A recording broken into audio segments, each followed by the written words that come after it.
Hello, everyone, and welcome to the Quorum Podcast. This is where academic medicine meets remote, austere, and resource-limited areas. Welcome back to the program. This is Aebhric O'Kelly. This week, we are with Eric Holmstrøm. Eric, you run our mobile training team and our short courses in Malta, and you were in SOMA last week. Eric, welcome back to the program. Thank you, Aebhric. It's a pleasure to be back again. Can you tell us about, well, first off, tell us about yourself, for those who doesn't know the great Eric Holmstrøm. So basically, I'm from the Norwegian military, retired. I was former the head of the CCAT teams before I went to Germany and started with ISDC, International Special Training Center, where we put up the first NATO Special Forces, the NSOCOM course in Fulnorf, together with some other great people like Juliana Puhan and John Christensen.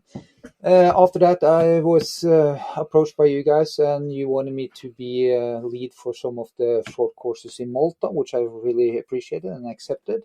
And now we have a vast interest in our short courses, but also running them in Europe, which we're probably going to discuss a little bit more. My background, I'm a certified flight paramedic in Norway. I've done the tactical paramedic exam and the critical care paramedic exam from the International Board of Specialization. Is that correct? IBSC, specialty certifications. IBSC. Yeah. Yes. So I did those courses some years ago, and really good courses and really interesting courses. Last week, we were at SOMA. So tell us about that. How was that for you? What did you learn, and what were you doing? Well, this is my third or fourth time in SOMA, and I really appreciate going over to the US to participate in SOMA. It's a great opportunity to meet up with friends and make new contacts. I think that's one of the greatest thing for me is just to keep in touch with the people I have been both training and had the pleasure of working together with. So it's a great opportunity to really meet people and talk, and of course it's also a great opportunity to join some of the lectures and workshops where you can learn the newest and greatest in trauma medicine for military personnel. So what workshop were you leading?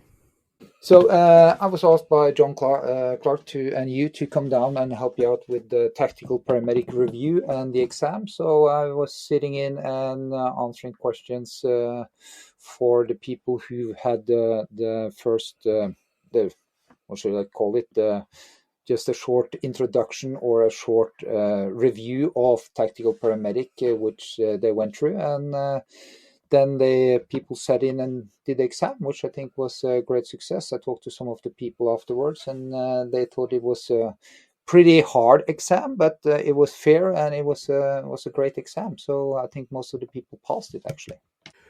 We got the results back. Yes, their pass rate was quite high for that. That's good. And I think also, I can't remember the guy who was doing the presentation mostly. You probably know the guy, but he was great. He really talked them through the different topics. He of course he didn't give the answers, but he mentioned in a sort of way what they should focus on and what was the main topic, and that they had to focus a little bit on things that I think I don't know if it was basically US citizens who did this exam, or was it some Europeans also? It was, yeah. Yeah, because that's one of the things with the tactical paramedic exam. As I said, I've taken it myself, and I think it's a great exam. But I also addressed John Clark or the board that if they want to have some more Europeans on board, they should probably skip one of the questions that I had problem with, because since I'm a European, I don't know so much about the Fourth Amendment and stuff like that. So that's maybe something that doesn't correlate to Europeans. But there's a great medical exam and tactical exam, absolutely.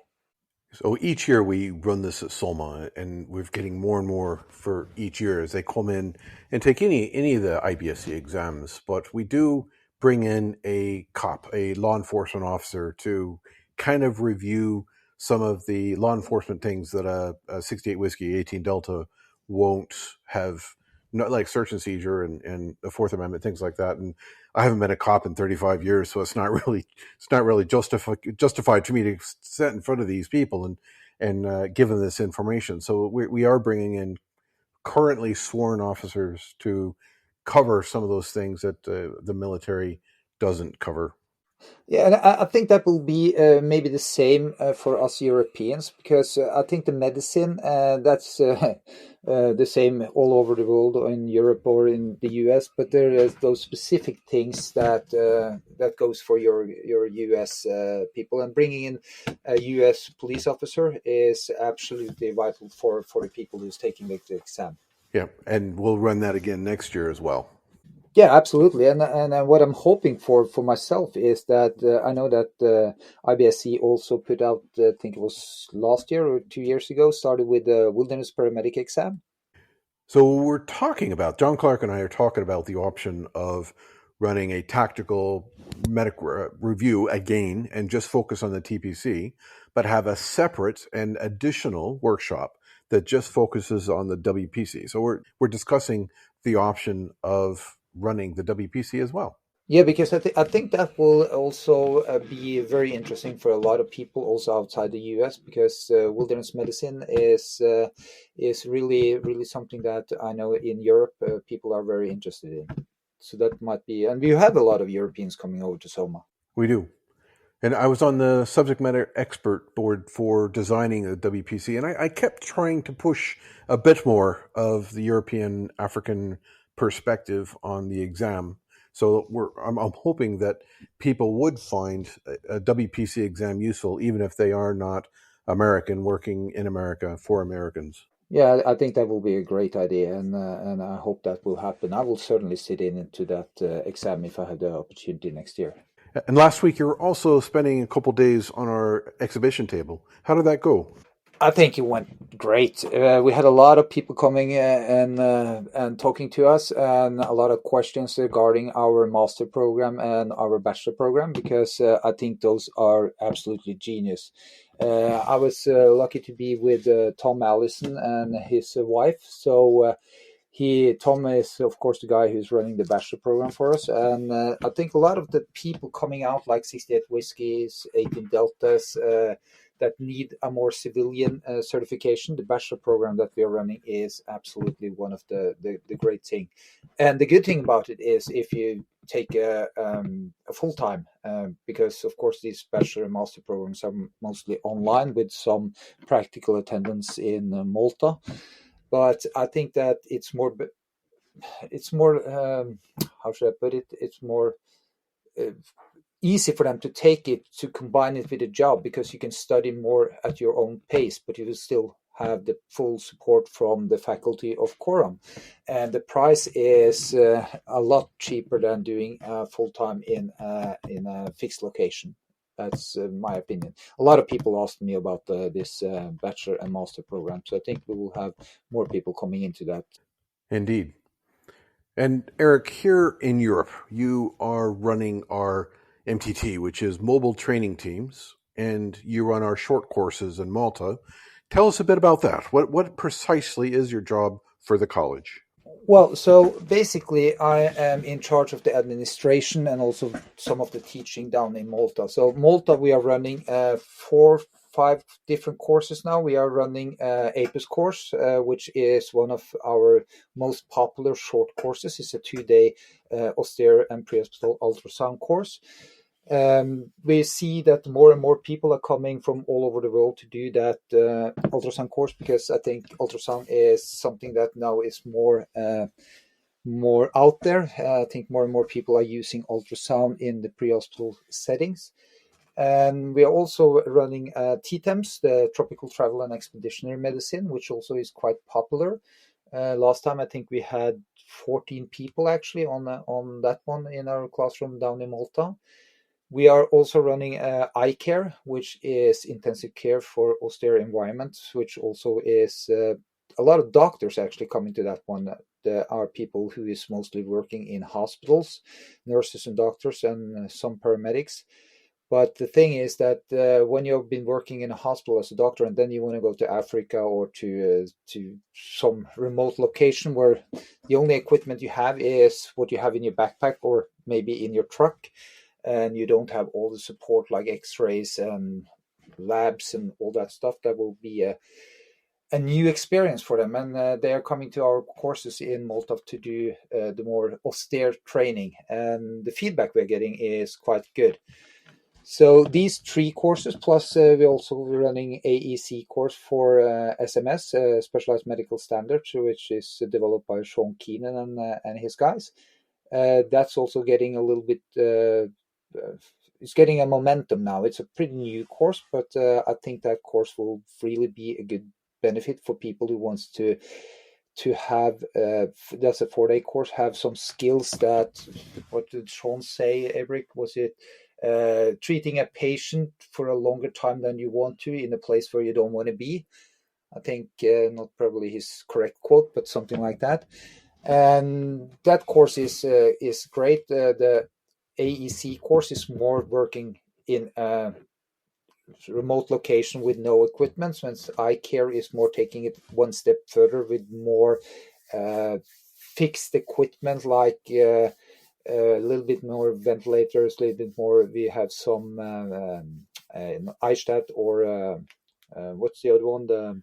Not Eichstatt, but EPOC. So they can learn a little bit more lab values and stuff like that. So those 4 courses are pretty popular, getting more and more people into that one. So my job with that is basically just to make sure that people getting the right information. Got a lot of questions on how to get to Malta, where to stay in Malta, what the courses is all about, and making sure that they get access to the e-learning program that we give them before they arrive in Malta. Because we give, basically what we're doing in our courses in Malta, it's hands-on. We don't do PowerPoint. We do some PowerPoint presentation, of course, but most is hands-on skills throughout all the days. And then, of course, we need to make sure that they have some theoretical knowledge before they start on the practical. And we solve that by giving them access to our online material so they can prepare for just doing practical. So you and I are in Pretty Bay, Malta for the next fortnight. What will we be teaching?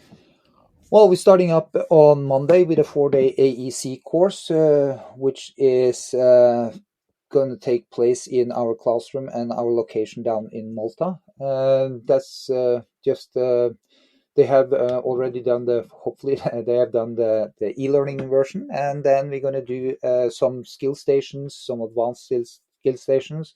And it culminates with 1 day, 8 to 10 hours prolonged field care exercise, where they're going to take care of a seriously ill patient for a whole day, and we're going to drop in some surprises for them also. And in the following week, we got a whole 5-day program, don't we? Yeah, so we got approached by some people from the EU and from the Swedish MSB, civil service organization that supports people going out on missions. And they were there last year on the AEC course, and they wanted something similar, but they wanted to have more eye care. They wanted to have, this is doctors and nurses from, I can't remember exactly where I'm from, but I think there's one from Iraq, a doctor from Iraq, there's a nurse from South America, there's some people from Asia coming into this course. So they wanted a little bit more intensive care medicine, and they also, of course, wanted to have some lectures about blood transfusion. So we're going to do some theoretical lectures and some hands-on lectures on that. So that's going to be a 5-day course up in Rabat, if I'm not mistaken. Yes, we're going right outside of Mdina, where the former capital of Malta and where the Knights Templar had their headquarters for quite a few, several hundred years. Yeah, I think that's going to be an exciting venue. I've never been there, so I'm really looking forward to that. So my job here then is just to make sure that everything goes smooth, that we have the material, that we have everything that we need. We just organized accommodation for the guys. We have organized the classroom training, the field training exercise. So I think we're gonna run a great course down there for EU and MSB. So, Eric, I remember years ago, your first deployment with the college was at Kilimanjaro, Tanzania for an MTT. Tell us about that.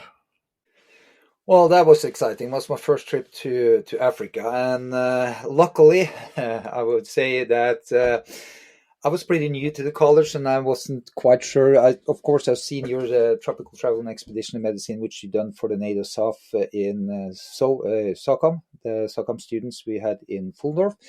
But luckily, I met up with Jason Jarvis, who is our god in tropical medicine. So I learned a lot from him while I was down there, but also taught some medical skills.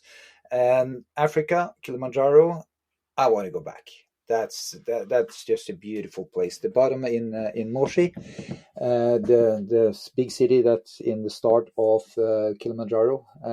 It's great, and also the thing that we have with KCMC, Kilimanjaro Christian Medical Center, which gives us the opportunity to really learn tropical diseases and actually also do some clinical rotation in KCMC.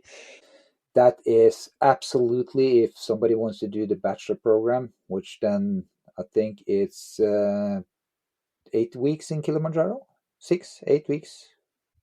So the RPP 104 is a module of the bachelor's paramedic for year one. It's 3 weeks for the classroom, which we have run down there. And then generally they'll do 375 hours for the first year of clinical placement, which is about 5 to 6 weeks. Yeah, that's what I thought. So those students, I talked to a couple of the students coming back from that, and they are excited because they really, really got to be a part of the team that was working in the ER. They had the opportunity to go to other units, departments, and they learned a lot. That's what I've been hearing from the students who's been down there. So I really recommend going down to Kilimanjaro. That's a beautiful place to be. Speaking of MTTs and short courses, last summer you set up a tropical medicine week, actually several tropical medicine weeks in Norway for a short course, and we flew up Dr. Sakita from KCMC. We flew over Jason Jarvis, and you and I were there. So we taught, what did we teach? What were we doing in Norway? So basically, my old unit, I was working for the CCAT unit some years ago, and they, looking to the NATO standard regulation, they need some tropical medicine. So I talked to my boss, and I said that, hey, let's do what we did in Fulldorf with Coram and get him up here and make a tropical medicine course. So we basically took the TTEMS and we changed it to take out the more trauma medicine parts, and we did basically just tropical medicine. That was the first. There was a 5-day course. We were running 2 courses for the CCAT teams and for the Role 2 surgical hospital.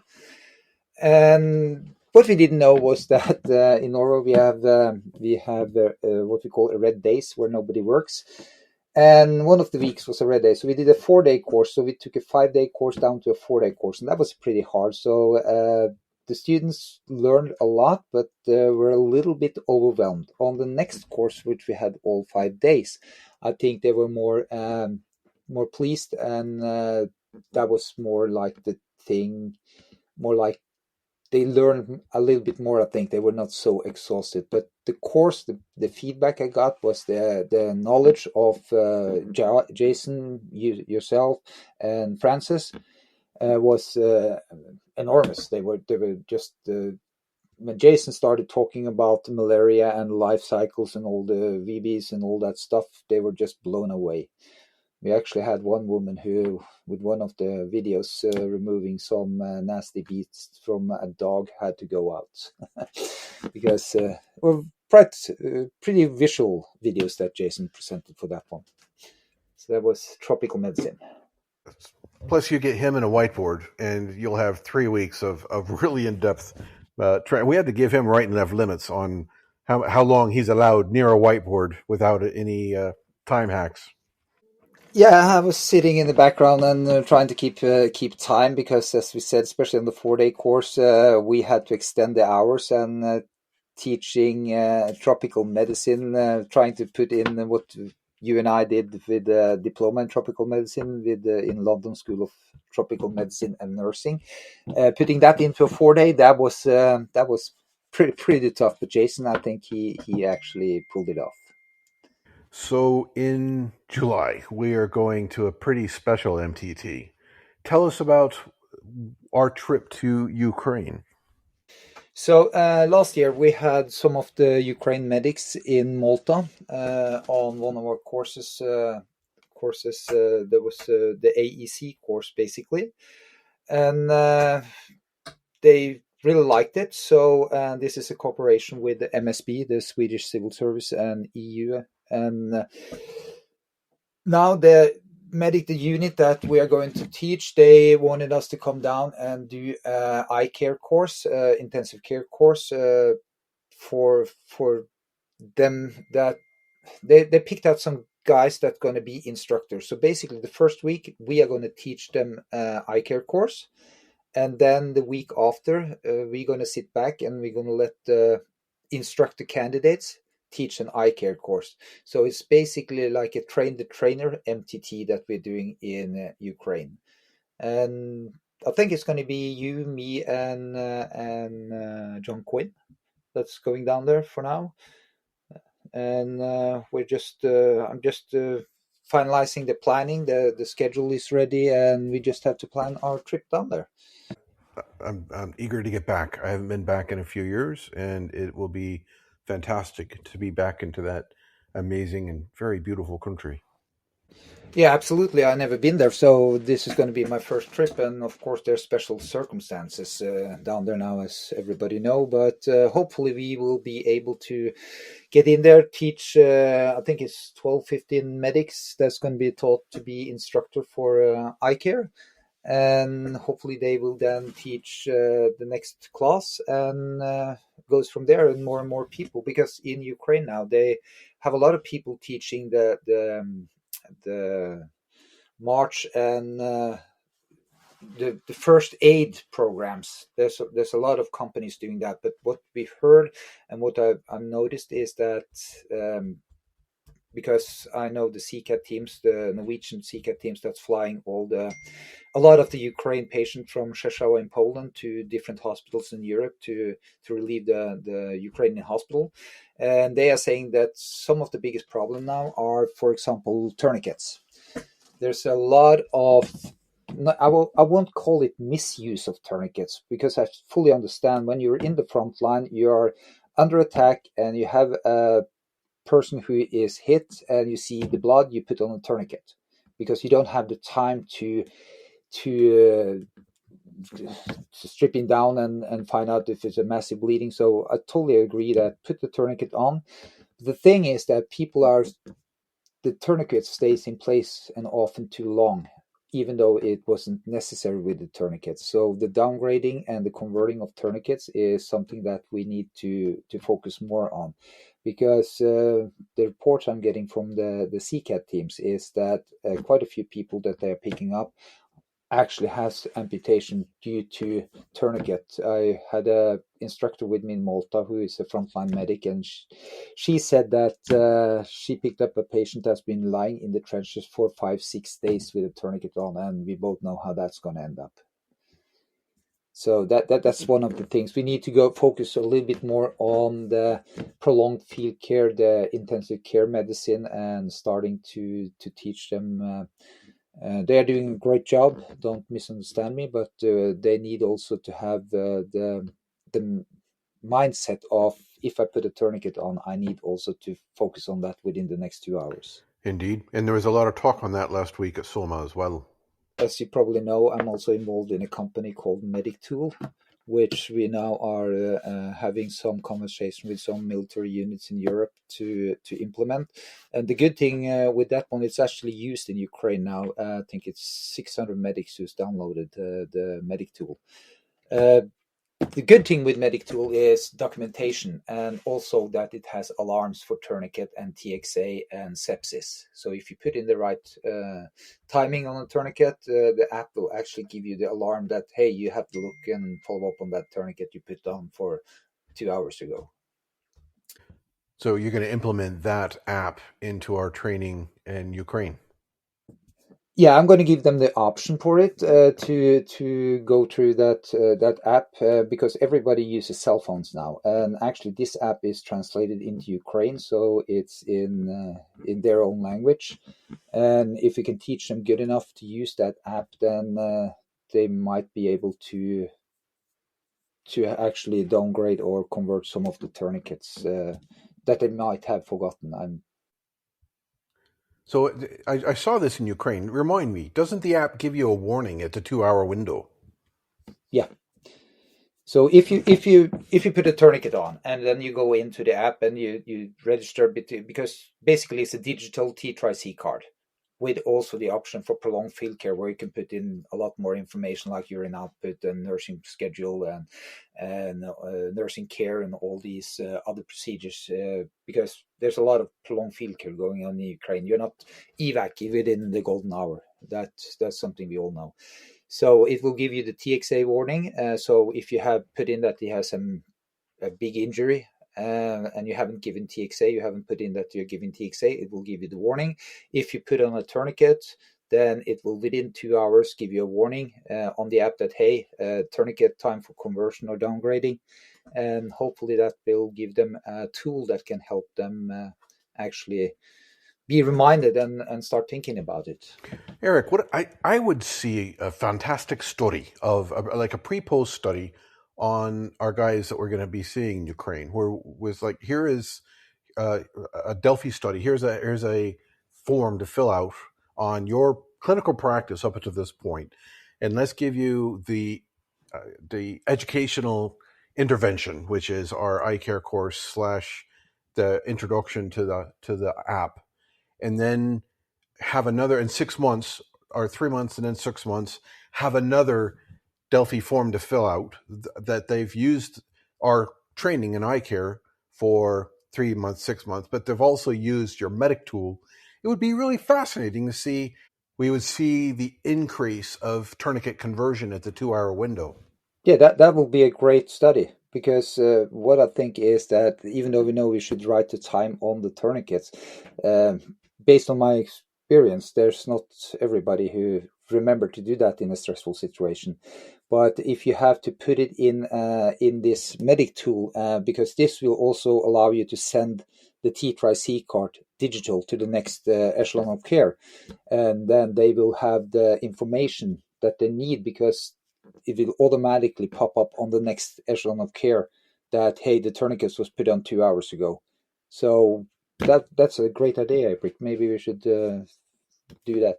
And there is a PFC part of that app as well, isn't there? Yeah. So what the PFC chart, which I think most of the people in the military at least are familiar with, is something I think that was from Sean Keenan and the guys when they did the prolonged field care for the military in the US. So everybody's using that, but normally it's a A3, A2 big sheet. And what I've seen quite a lot is that when you have 2 or 3 patients in your prolonged field care setting, and you only have one of these sheets, if you have something, it will be pretty messy and not so understandable for the receiving end. This app will then give you the same sheet, so you can fill in all the data, all the drugs, all the interventions, and you can also set up a nursing plan for you if you got to keep the patient for 8 to 10 hours, 12 hours, maybe more.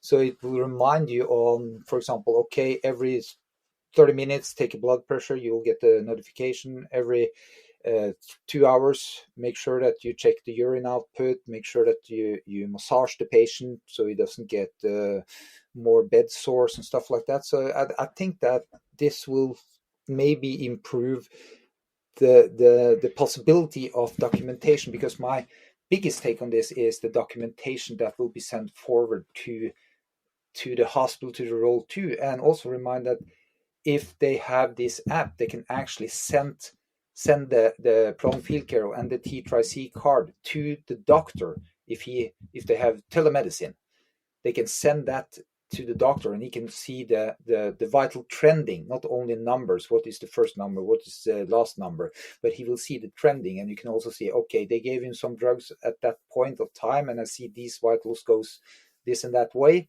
And that's beneficial if they also put in a live video conference, or just take some pictures of the patient and attach that to the sheet.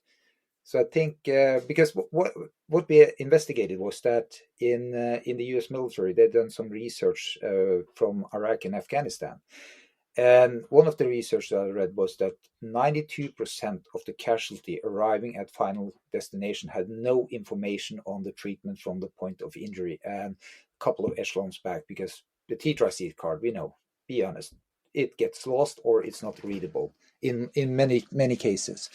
So getting the information to the doctors, they know what kind of drugs the patient has got, what kind of treatment has been done, what was the incident that caused this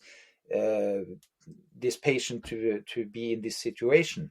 I think that's something that we need to look at. And if you see all the other military units, like breachers, like forward air controllers, everybody has a little smartphone on their vest with a digital solution. Why shouldn't we as medic go over from pen and paper to the digital solution? It'll be interesting to see the reception of this concept in Ukraine in July. We'll have to see how that goes. Yeah, absolutely. And also we have started to use that in our short courses in Malta, and the feedback we get is they're pretty amazed and pretty excited. And everybody says that this is a system that we need. And I'm talking about the digital system, that we need to have something in these days and age. We need to have something that we can actually record and document, and make sure that that documentation doesn't get lost. Indeed. So yeah, the Ukraine thing, there's a lot we can do with research on that concept, and it'll be interesting to see what I learn from them as well. Every time I'm hearing a Ukrainian medic talk, I'm learning about how they are practicing medicine and adapting and adjusting as best as they can. So I'm hoping that this will be a two-way street, that I learn as well as they do.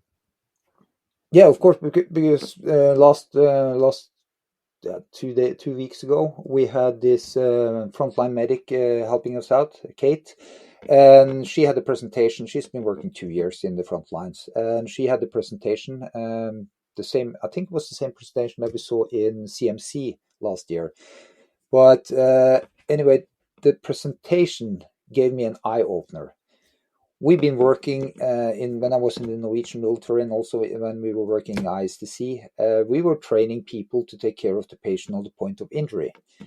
But looking at the war in Ukraine now, and what we in Norway especially looking for is that if something happens in Norway, it will be in the up north, where we don't have hospitals and we have evac lines on the same schedule as they have in Ukraine. And we are talking about prolonged field care. And the thing that she told me about how to transport patient from point of injury and backwards with several stops, not be able to do it in daytime, roads been bombarded, so the vehicles are getting in pretty bad shape. And also one thing that I think we should start thinking about is that actually the vehicles with a big red cross, if you have that one on it, that's a target. So medics are actually a target for the other side, let's call it that. And you and I are designing a PFC AEC course for Northern Norway, near the border of Russia, for the possibility of this January. Yeah, we were talking about, we've been training in Malta. Malta is not. It's a good place to be because it's sunny. It's warm. We might have some rain, but that's not often. So I was thinking when I talked to you about what about doing an Arctic AEC? We had the first. We put up the AEC course for the Sea Rescue School in Horten. And I took Sean Keenan and Mark Anderson and Tim Cranton up to the Saboteur route, which is the first SOF mission that was executed during the Second World War to blow up the heavy water plant so the Germans couldn't build their atomic bomb. We can debate if there was ever going to be an atomic bomb with that heavy water. But anyway, so I took him to the Saboteur route, and this was wintertime. It was 20 below zero. And I talked to Sean about this and said, hey, what about doing an AEC in the Arctic climate? So building on that idea, I've been reaching out to Svalbard to see if we can actually do an MTT, take our team up and do Arctic winter AEC course in Svalbard or in the north of Norway, where it's really cold, because that gives some other challenges than we have in Malta. Yeah, we'll see if we get that together. Coldest I've been is minus 40 in northern Canada. I imagine this option will be quite a bit colder than that. Minus 40, you're talking Fahrenheit? Well, funnily enough, minus 40 is precisely the same in Fahrenheit or in the proper temperature of Celsius. Oh, yes, I didn't know that. No, but anyway, if you're lucky, we will have minus 20 or something like that, and that's a big challenge to be working with seriously injured casualties. So we're also heading to Sweden in August. Tell us about that course. So there's a couple of units in Sweden that asked us to do 2 and 3 weeks course, which is more. These are people with very good skills in critical care, but they want to have more about, let's say, general practitioner medicine in rural areas. So more like treating ankles, treating infections, and more general practitioner medicine, I think. And of course, we're going to put in some trauma medicine in that course also. But we're just in the planning phase, so we are now starting to put up the schedule. But it's going to be a 3-week course for some people, some units in Sweden in the military. So disease and non-battle injuries. Yeah, that's what it's called. I'm not so familiar with all the English words, so yeah, but non-battle injuries, that's correct, Aebhric. And also in this autumn, we have the APIS course, our Austere prehospital ultrasound course, for 10th Special Forces Group in Stuttgart. Yeah, I think there was 3 APIS courses. Correct, yeah. That's going to be exciting. So the 10th Special Forces Group, we had one of their instructors looking into our APIS course in Malta, and they really liked it. And they have ultrasounds with them. So we're going to actually teach the medics in 10th Special Forces Group our APIS course. So that's going to be really, really exciting to go down there. And of course, we also have I think Tom Allison is putting up 1 or 2 APIS courses in north of Scotland.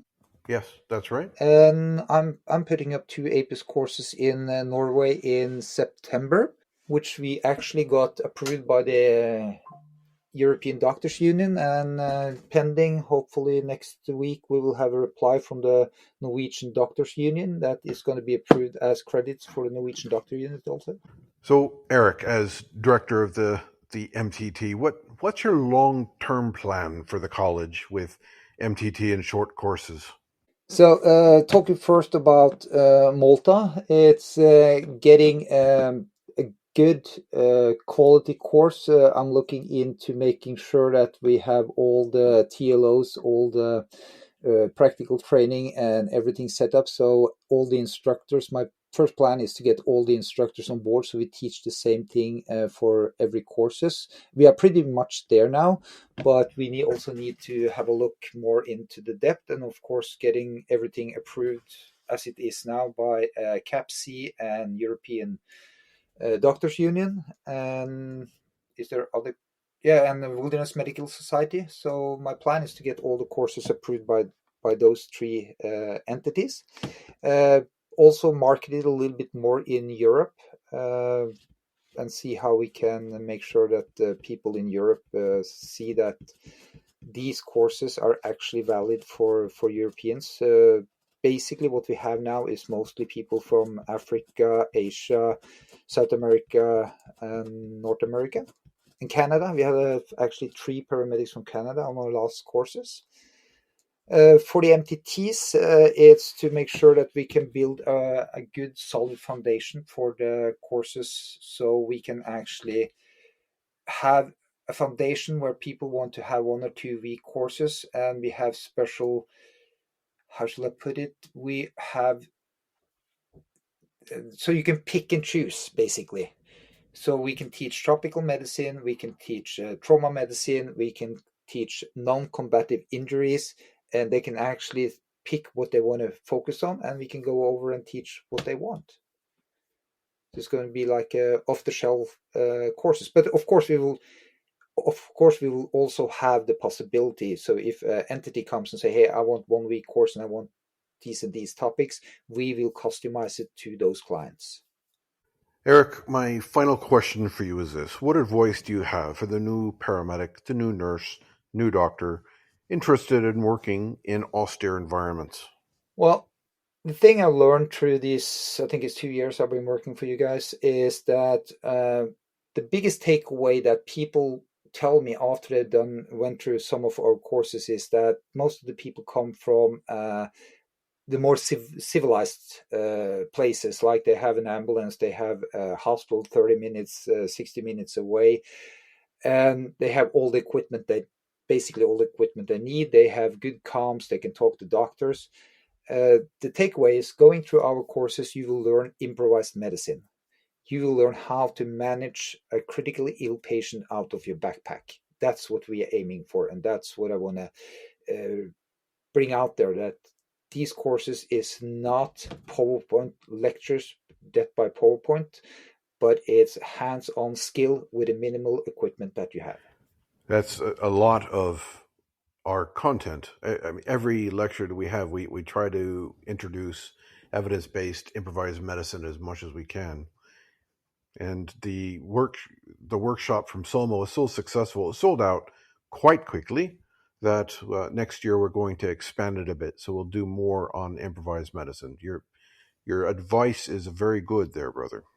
Yeah, I was, unfortunately, I was in the booth for Quorum, so I couldn't follow your lecture, but I know that I heard that people were excited. And I think that what people need to know is we're getting more and more gadgets out there. We're getting more and more focused on having the big machines.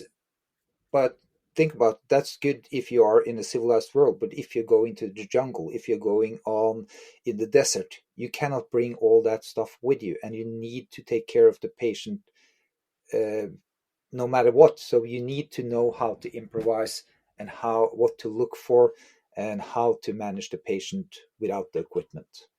It was Sean Keenan that said people over products.